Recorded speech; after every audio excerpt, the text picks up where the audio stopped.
ભાવનગર જિલ્લામાં પરીક્ષા પ્રણાલી લઈને એક ગંભીર કૌભાંડ સામે આવ્યું છે. એફઆઈઆર કરવામાં આવેલ આક્ષેપો મુજબ વિદ્યાર્થીની જગ્યાએ અન્ય વ્યક્તિ દ્વારા પરીક્ષા આપવામાં આવી હોવાનો મુદ્દો સામે આવ્યો છે અને આ મામલે શિક્ષણ વિભાગથી લઈને પોલીસ તંત્ર સુધી હલચલ મચી ગઈ છે.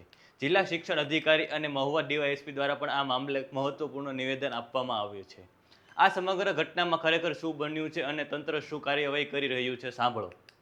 ધોરણ 12 સામાન્ય પ્રવાહની પરીક્ષા દરમિયાન અમને ખાનગી વ્યક્તિ દ્વારા બાતમી આપવામાં આવી હતી કે મહુવા સેન્ટરમાં એક વિદ્યાર્થીના બદલે અન્ય ડમી વિદ્યાર્થીએ પરીક્ષા આપી છે. આ બાબતની માહિતી મળતા અમે તરત જ બીજા દિવસે વર્ગ 2ના અધિકારી દ્વારા તપાસ કરાવી. તપાસમાં મૂળ વિદ્યાર્થીની જગ્યાએ અન્ય વિદ્યાર્થીએ ગુજરાતી, ભૂગોળ અને તત્વજ્ઞાન એમ કુલ 3 વિષયની પરીક્ષા આપ્યા હોવાનું અમે જણાયું. આ અંગે સીસીટીવી ચેક કરતા એમાં સત્યતા જણાવી. આથી અમે મહુવા પોલીસ સ્ટેશનમાં ડમી વિદ્યાર્થી અને મૂળ વિદ્યાર્થી વિરુદ્ધ પોલીસ ફરિયાદ દાખલ કરવામાં આવી છે. ગુજરાત માધ્યમિક અને ઉચ્ચતર શિક્ષણ બોર્ડ દ્વારા જે પરીક્ષા લેવામાં આવે છે 12મા ધોરણની, એમાં મહુવા તાલુકામાં એક સીઆર રાહુલભાઈ જીતુભાઈ કે જેમણે પરીક્ષા આપવાની હતી, તેમણે પોતાના બદલે એમના મિત્ર ડાપા ધાર્મિકને પરીક્ષા આપવા માટે મોકલેલ.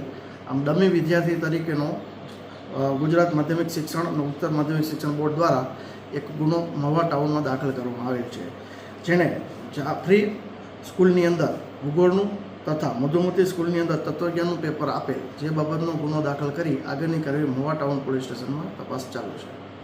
અત્યારે સાહેબ, આ જે ડમી વિદ્યાર્થી છે એને કઈ રીતે તમે એની ધરપકડ કરશો અને શું કરશો? જે વિદ્યાર્થી ઓરિજિનલ વિદ્યાર્થી કે જેને પરીક્ષા આપવાની અને જે ડમી વિદ્યાર્થી છે તેમને નોટિસ આપી બોલાવવામાં આવશે, તેની તપાસ કરવામાં આવશે અને સ્કૂલ તરફથી કોઈ મિસમેનેજમેન્ટ થયું છે અથવા તો અન્ય કોઈ ત્યાં કોઈ મદદગારી કરી છે કે કેમ, એ બાબતની તપાસ કરવામાં આવશે. અત્યારે સાહેબ આની અંદર પૈસાની લેતી દેતી થઈ હોય એવો કિસ્સો કાંઈ સામે આવ્યો છે? હજી સુધી અમારે તપાસ આગળ એટલી બધી નથી કરી કે જે તેમાં કોઈ ડિટેલમાં અમે જાણકારી આપી શકીએ. જેવી તપાસ થશે, પૂરી થશે એટલે તમને વિશેષ જાણકારી આપવામાં આવશે. સર, એક્ઝામની અંદર ફૂલ સિક્યુરિટી હોય છે, સીસીટીવીથી લઈને પોલીસ સ્ટાફ સહિતની સિક્યુરિટી હોય છતાં આટલી બધી કેમ? એ તપાસ થયા પછી જ આગળ ખબર પડશે કે કોનો વાંક છે. અને આમ આ સમગ્ર મામલે હવે શિક્ષણ પ્રણાલી સામે ગંભીર સવાલો ઊભા થયા છે. શું આ માત્ર એક અલગ ઘટના છે કે પરીક્ષામાં ગોટાળાનું કોઈ મહત્વપૂર્ણ નેટવર્ક કાર્યરત છે? અને સૌથી મહત્વનું છે, આવી ઘટનાઓ રોકવા માટે તંત્ર કડક પગલાં લેશે કે નહીં? હાલ પોલીસ અને શિક્ષણ વિભાગ બંને તપાસ શરૂ કરે છે. હવે જોવાનું રહ્યું કે આ કેસમાં આગળ શું મોટા ખુલાસા થાય છે. આ મામલે તમારું શું માનવું છે અમને કમેન્ટ કરીને જરૂરથી જણાવજો અને આવા જ વિગતવાર અહેવાલ જોવા માટે સોમાને લાઇક, શેર અને સબસ્ક્રાઇબ કરવાનું ભૂલતા નહીં. નમસ્કાર.